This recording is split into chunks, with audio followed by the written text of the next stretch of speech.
নমস্কাৰ বন্ধুসকল, মই অঞ্জলি। পুৰুষসকল যৌন মিলনৰ কাৰণে কিয় নিজৰ বয়সতকৈ বেছি ডাঙৰ মহিলাৰ প্ৰতি আকৰ্ষিত হয়? যেনেকৈ 30+ মহিলাসকলৰ প্ৰতি পুৰুষসকল আকৰ্ষিত হোৱাৰ আচল কাৰণ কি?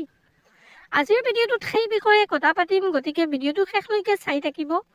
তাৰ আগত এটা কথা কৈ দিওঁ, আপুনি যদি যৌন সমস্যাৰ যিকোনো কথা মোৰ লগত পাৰ্চনেলিভাৱে পাতিব বিচাৰে বা তেনেকুৱা সমস্যাৰ সমাধান পাব বিচাৰে, তেনেহ'লে আপুনি মোৰ হোৱাটছআপত কণ্টেক্ট কৰি কথা পাতিব পাৰিব। কিন্তু এইটো এটা পেইড প্ৰক্ৰিয়া হ'ব, ইয়াৰ কাৰণে ফিজ পে' কৰি কথা পাতিব লাগিব। এতিয়া আহোঁ মূল আলোচনিক বিষয়লৈ। পুৰুষসকল সিহঁততকৈ ডাঙৰ মহিলাৰ প্ৰতি আকৰ্ষিত হোৱাৰ আচল কাৰণ কি? চাওক, প্ৰথম কথাটো হ'ল চব পুৰুষ নিজৰ বয়সতকৈ ডাঙৰ মহিলাৰ প্ৰতি আকৰ্ষিত নহয়। এইটো ডিপেণ্ড কৰে পুৰুষসকলৰ মাইণ্ডছেটৰ ওপৰত। কিছুমান পুৰুষ আছে যিসকল নিজৰ বয়সতকৈ ডাঙৰ মহিলাৰ প্ৰতি আকৰ্ষিত হয়। আন কিছুমান আছে একেবাৰে সৰু ছোৱালীসকলৰ প্ৰতি আকৰ্ষিত হয়।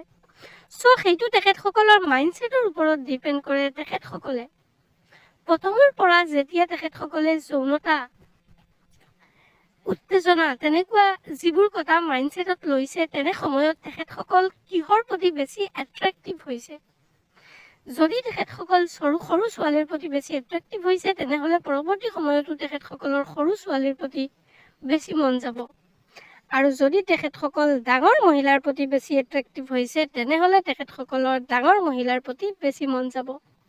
এইটো এটা নেচাৰেল কথা, আৰু এইটো খালি পুৰুষসকলৰ ক্ষেত্ৰত নহয়, মহিলাসকলৰ ক্ষেত্ৰতো তেনেকুৱা হয়। বহুতো মহিলাই তেখেতসকলৰ বয়সতকৈ সৰু ল'ৰাসকলৰ প্ৰতি এট্ৰেকশ্যন আহে।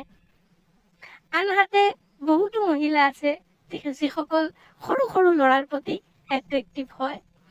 সেইটো নিজে নিজৰ মাইণ্ডছেটৰ ওপৰত ডিপেণ্ড কৰে। যিসকলে যেনেকৈ মাইণ্ডছেট লয়, তেনেকৈ তেখেতসকলৰ অনুভৱ আহে বা তেনেকৈ তেখেতসকলে ফিল কৰে।